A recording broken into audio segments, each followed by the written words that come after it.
Trouble that is occurring in South Africa's mining sector. Joining us now is Chairman of Anglogold Ashanti, Tito Mboweni. Mr. Mboweni, great to have you on eNCA. Thank you so very much. Thank you very much for having me.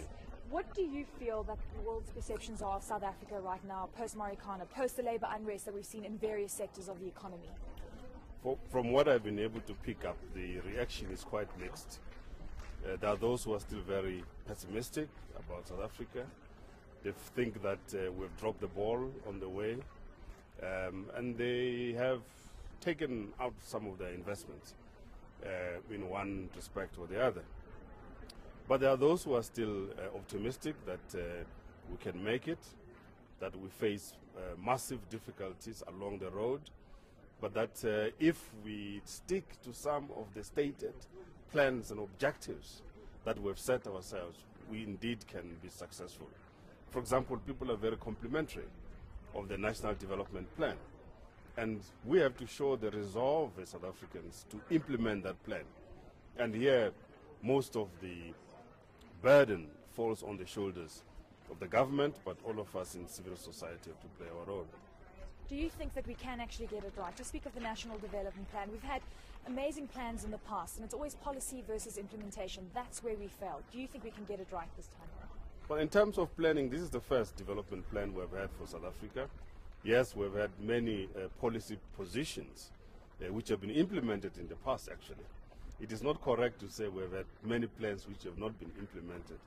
I was Minister of Labour from 1994 to 1998. I had a plan and I implemented it. And so we had a fiscal plan, for example, a monetary policy plan and framework. We implemented all of those. And I think to the extent that there are those policies and plans which have not been implemented, then it beholds on all of us to implement those. But I think that the key issue is that we must not be seen to be dropping the ball. We have to up our game. We have to live up to the expectations of so many people in the private sector, in NGOs, in civil society, in the government as well. And I think the challenge there is not insurmountable. This is not something we can't do. I'm quite convinced that we have the capacity and the capability to implement our programs. As the chairman of Anglogold Ashanti, we know that, of course, Mark is now moving to Anglo-American. We're seeing a lot of changes happening within the mining sector in South Africa. Some of the changes aren't good, but many say this is going to be good for the profitability of mining down the line. What is your sense of all the drama that is actually ongoing right now? Well, throughout history, people have gone through one form of drama or the other. And our own development as a society is bound from time to time to experience periods of difficulty. The key issue is whether we are able to pick ourselves up and continue to go along the road of success or not. The mining sector in South Africa faces tremendous challenges, and I hope that the key stakeholders in South Africa are aware of this. There is a basic challenge where investors think that there is a discount related to investing in South Africa. They even quantify it to say the 30% discount. Now that's huge compared to, say, mining companies located in other jurisdictions around the world. So there's a big challenge there. Secondly, the mining industry has to restructure its labor relations framework. There's no doubt about that. And we have to, again, pick up the game a bit. Be aware that there has been tremendous transformation in the South African labor market, which impacts the labor market in the mining industry as well. And we have to understand that whilst previously it might have been easier to hire somebody from Lusikisiki into the mining industry, that same young man you hire from Lusikisiki is competing for the same resources locally with a young man who now has a tender with the local municipality, who is a municipal manager or a clerk. The conditions have changed, and therefore the mining industry has to recognize that. So the sorts of interventions that we make, both at the workplace and also in the sending areas have to be of such a nature to contribute much better to the development of South Africa. We spoke to President Zuma yesterday, and he was also talking about the relationship between mining sector and labour. We also saw, the private sector across the board experiencing aggressive strike action. A lot of those protests turning violent. Do you think generally in South Africa we need to rework the labour, framework with regards to the relationship that we see with the private sector overall, so that we can move forward in the country? Well, we will move forward in the country. And strikes will follow us for the rest of our lives. So that one we must be certain about.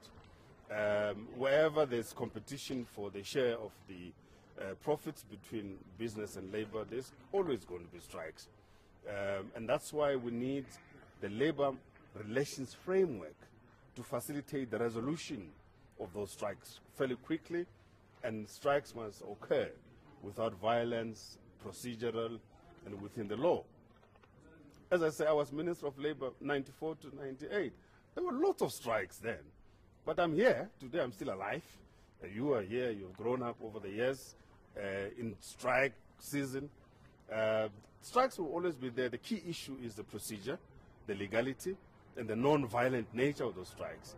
And societies will always grow and prosper when they're able to resolve some of the conflicts and contradictions which are inherent in our societies. And I have no doubt that as we go along, we'll be able to find better solutions. Let's also touch on the fact that Anglogold Ashanti also has operations outside of South Africa.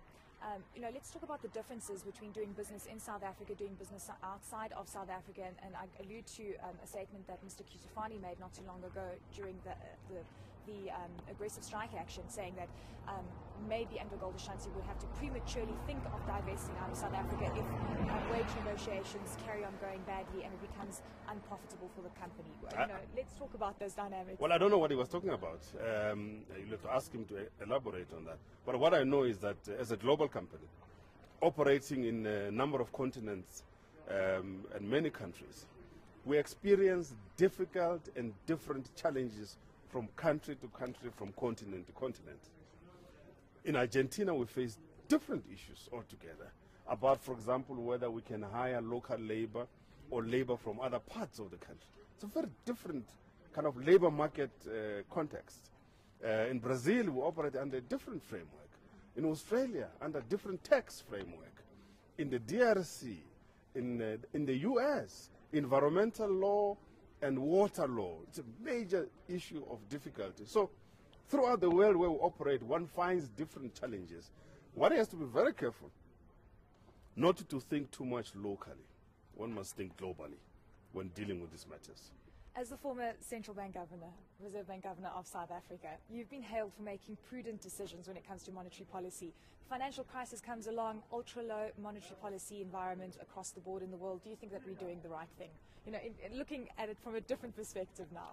Well, as a governor prior of the African Reserve Bank, I'm convinced that central bankers are always doing the right thing.